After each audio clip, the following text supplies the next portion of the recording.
Olá, pessoal do 7º ano. Eu sou a professora Adriana, este é o meu sinal e estamos aqui para mais uma aula de língua portuguesa. Então, temos o privilégio de estarmos com Plínio, não é o nosso intérprete de hoje, e a professora Viviane Santos, que estará interagindo com vocês aí no chat. Então, ela vai dar um alô para vocês. Oi, gente, eu já tô aqui, ó, conectada e esperando os comentários que vocês vão fazer ao longo dessa aula, tá certo? Então não se acanhem e conversem comigo. Então é isso, vamos a mais uma aula, não é, de fábula, um gênero narrativo gostoso de se estudar. Vocês já conhecem? Acredito que sim. Penso que na nossa sala de aula deve não existir nenhum que não já ouviu falar sobre fábula, até porque é um gênero que está sempre retornando às nossas aulas. Então, você que está chegando agora, se loga aí no nosso app e parte para aquela outra parte parte para aquela outra parte, repetir. Olha a repetição, né? Faça aquilo que você faz todo dia. Organize o seu material, se organiza aí no espaço que você tem na sua casa. Contamos com a colaboração de cada um dos responsáveis, dos nossos alunos que estão em casa nesse momento com eles, onde eles precisam, né, da utilização da TV para assistir essas aulas, se está assistindo pela TV. Então, contamos com a colaboração de todos, porque a parceria escola e família sempre dá certo. E eu vou sempre repetir isso, porque essa repetição gera conscientização. E isso é muito importante nos nossos dias de hoje. Então, vamos seguindo. O que é fábula? E aí, vocês conseguem lembrar o que é fábula? Se não lembram, eu vou revisar ou falar para aqueles que ainda não sabem. Fábula é um gênero narrativo que surgiu no Oriente, mas foi particularmente desenvolvido por um escravo chamado Esopo, que viveu no século VI a.C., na Grécia Antiga. E aí vale lembrar ou falar que Esopo, não é, foi um escravo, e a gente sabe que naquela época um escravo ele não tinha direito de avançar nos seus estudos, a vida era muito difícil, precisava de muita superação, muita força de vontade para vencer através dos estudos, né, da leitura. E esse escravo Esopo, ele foi o primeiro escritor das fábulas. E aí vale também pensar, refletir na importância dos dias de hoje, né, contextualizando, trazendo para os nossos dias, continuarmos seguindo exemplo como esse, né? Avançando na leitura, avançando no desejo, não é, de crescer, de avançar, porque se tem um método, um dos métodos de vencer na vida, de avançar, é através dos estudos. Então, alunos, alunas, estudem e estudem, porque vocês só têm a ganhar, tá bom? Então, lá na Grécia Antiga, esse escravo começou esse processo de escrita e que, a partir da sua vida, ele estimulou, levou outros a avançarem na escrita de textos, de fábulas, textos narrativos, e aí estimulou outros na leitura, porque tem pessoas que gostam de ler esse gênero. Então, ele contribuiu para a história. Vamos seguindo. Esopo inventava histórias em que os animais eram personagens, por meio dos diálogos entre os bichos e das situações que os envolviam. Ele procurava transmitir sabedoria de caráter moral ao homem. Assim, os animais nas fábulas tornavam-se exemplos para o ser humano. Então, a fábula, ela traz esse encanto, né? Essa ideia onde os animais nos ensinam através dos exemplos, né? Da sua forma de reagir às situações. É bem interessante. Então, Esopo pegou essa parte, trabalhou e até hoje as fábulas servem para nos ensinar algo. Cada bicho simboliza algum aspecto ou qualidade do homem, como, por exemplo, o leão representa a força, a raposa a astúcia, a formiga o trabalho e etc. É uma narrativa inverossímil, com fundo didático, quando os personagens são seres inanimados, como objetos. A fábula recebe o nome de apólogo. E aí nós temos aqui 2 nomes não tão comum para vocês, de repente vocês podem estar questionando aí, e aí, professora, o que significa inverossímil, apólogo, palavras novas. Então, por que não trazer para vocês o que significa essas 2 palavras? Teria que trazer sim, porque sala de aula é isso, é lugar de conhecimento, de descoberta, é lugar de crescimento. Então, vamos conhecer juntos? Juntas. O que significa inverossímil? Significa, não é? Ou é um adjetivo de 2 gêneros, masculino e feminino. É aquilo que não é ou não parece verdadeiro, porque a fábula é aquela história inventada, não é? Onde os animais têm objetos, tem animais que falam. Então, inverossímil significa isso. E o que significa a palavra apólogo? Vamos ver? Apólogo também é um substantivo masculino. Na literatura, narrativa em prosa ou verso dialogada, que encerra uma lição moral e em que figuram seres inanimados, imaginariamente dotados de palavra. A temática é variada e contempla tópicos como a vitória da fraqueza sobre a força, da bondade sobre a astúcia e a derrota dos preguiçosos. O objetivo da fábula é fazer com que as crianças e os adultos que contam as histórias reflitam sobre valores da sociedade e outros julgamentos. A narrativa é curta e conta com figuras personificadas, geralmente animais com características humanas, como pensamentos e emoções. Então, se trata, não é? A história tem uma moral, ensina, envolve pensamentos, emoções, não é? Sentimentos, astúcia, né? Quando fala assim, astúcia, alguém que é astucioso, bondoso, então envolve tudo isso, né? A forma de pensar, de agir, não é? As emoções que acontecem. Então, tudo isso é visto na fábula. É bem legal, né, pessoal? Seus defeitos e qualidades são apresentados no desenrolar da história para que, ao final, ela transmita uma moral. Então, tem todo um desenrolar da história que deve ser apreciado, vivenciado, para entender e perceber, né, no final, esta moral.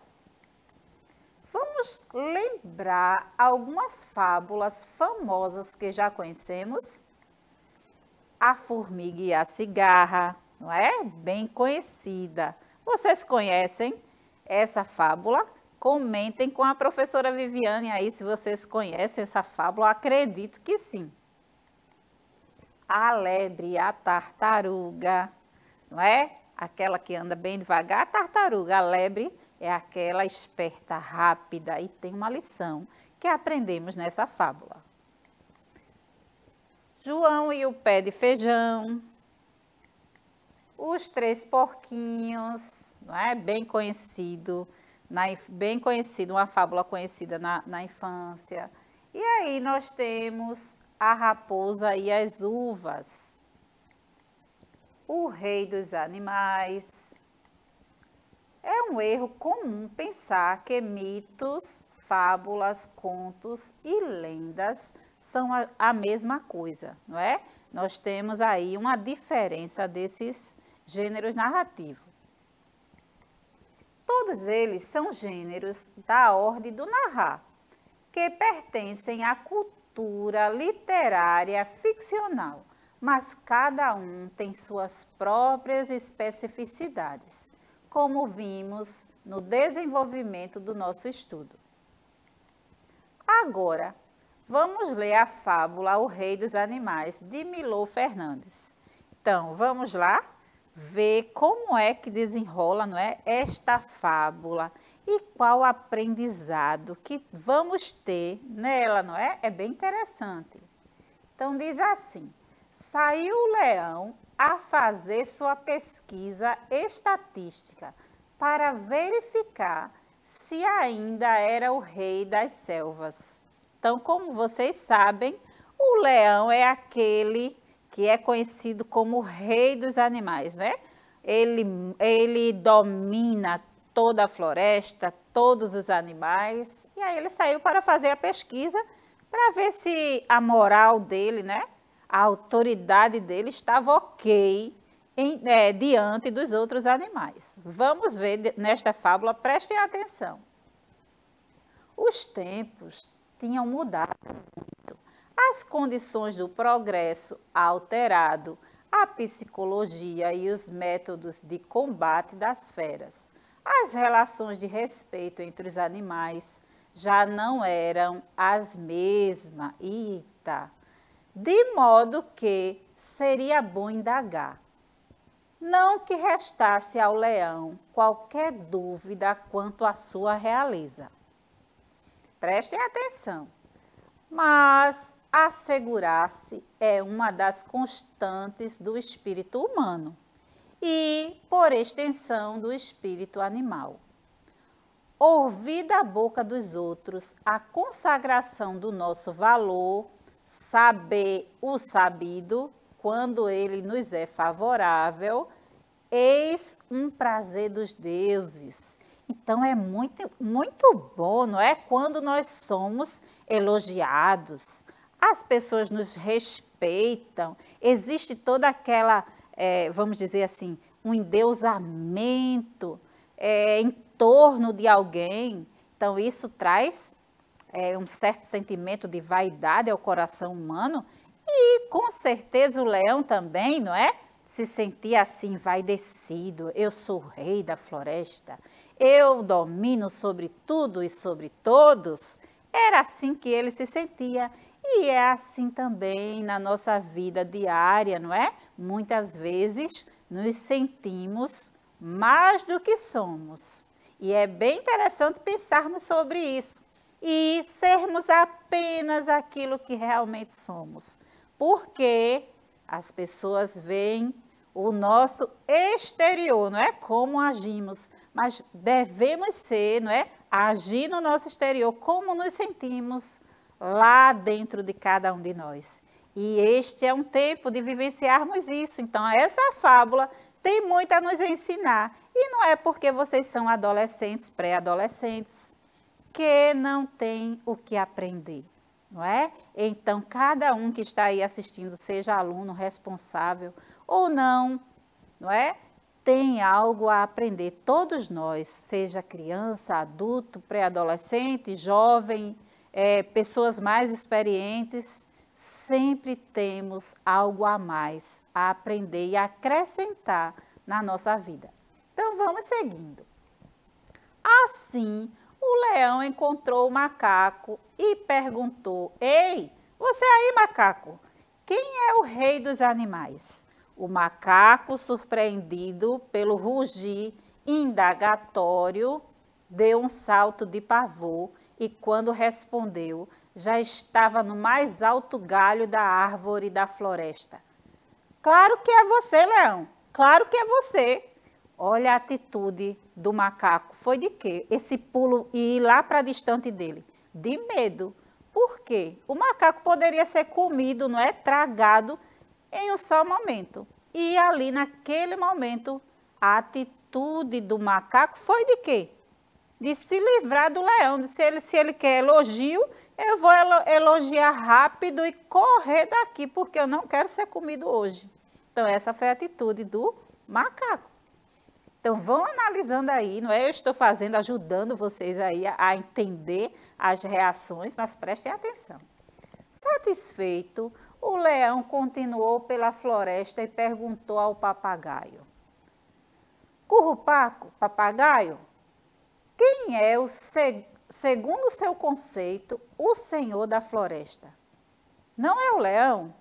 E como aos papagaios não é dado o dom de improvisar, mas apenas de repetir, lá repetiu o papagaio: Currupaco, não é o leão?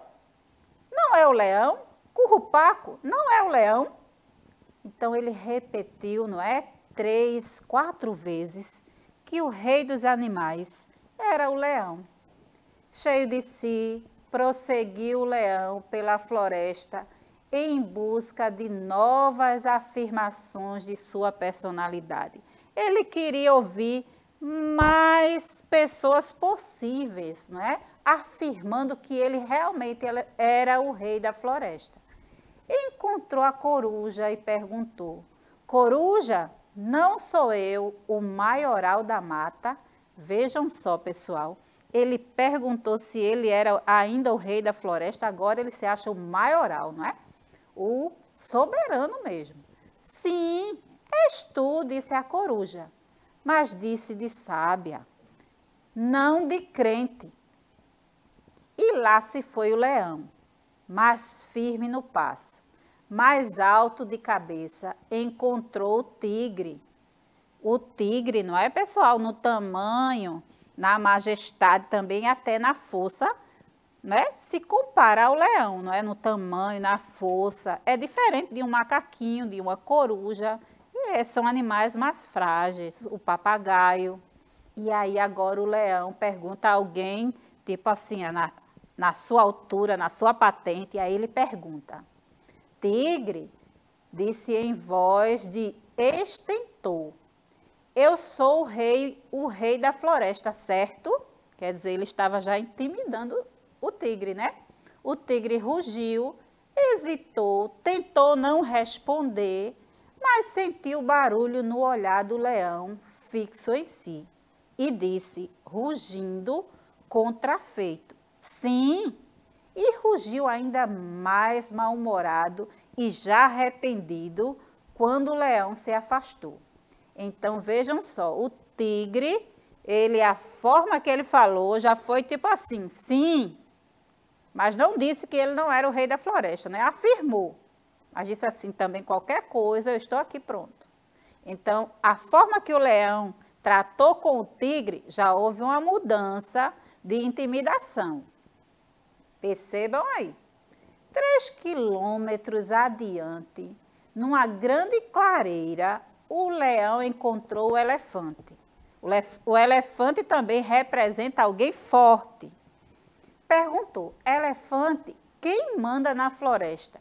Quem é o rei, imperador, presidente da república, dono e senhor das árvores e de seres dentro da mata?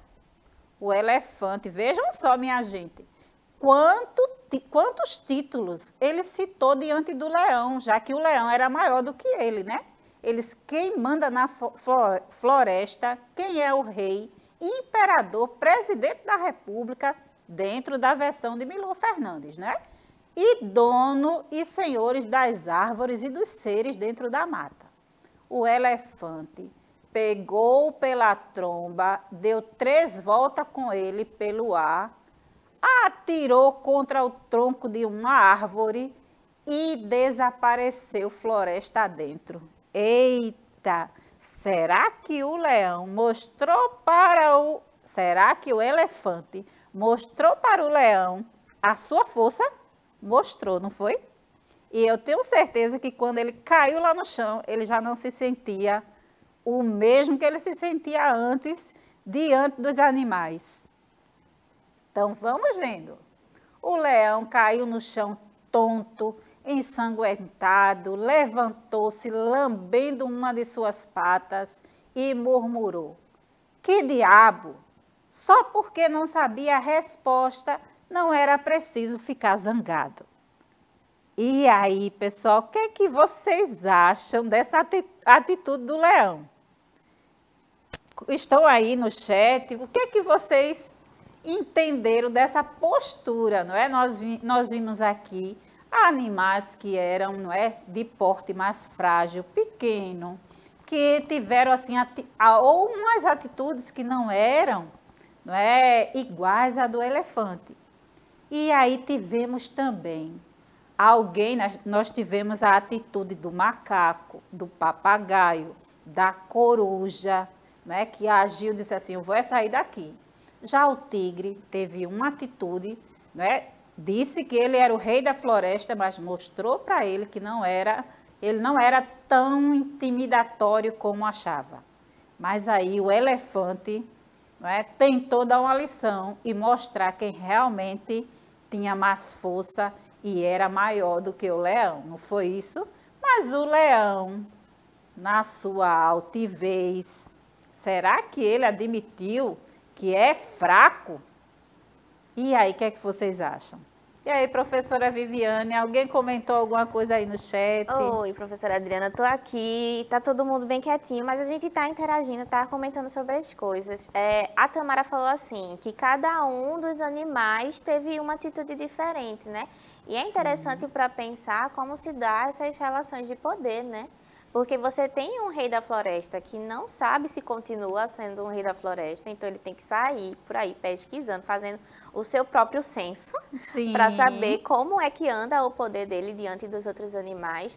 E a partir do momento em que ele vai, segue o seu caminho perguntando, a gente percebe ao longo da narrativa, da fábula, que a depender de com quem o leão fala, essa resposta é muito diferente. Então, por exemplo, aqui, para ser o rei da selva, significa também que você tem que ter algum poder de força, né? Quando o leão fala com animais mais fracos, ele consegue a resposta que ele quer ouvir. Quando ele vai consultando animais mais poderosos, assim, em termos de, né, força, ele vai percebendo que, opa, a autoridade dele ali não é tão unânime quanto ele pensou, né? Tem outros animais tão poderosos e tão influentes até que se chega no elefante, que é um animal que ele nem precisa explicar nada, ele é muito maior que o leão, ele é talvez muito mais influente, embora o elefante não seja agressivo como o leão. Então ele simplesmente, ó, amarra ali a tromba no leão, coloca para o lado. Então a gente percebe que nem sempre essa pessoa que esbraveja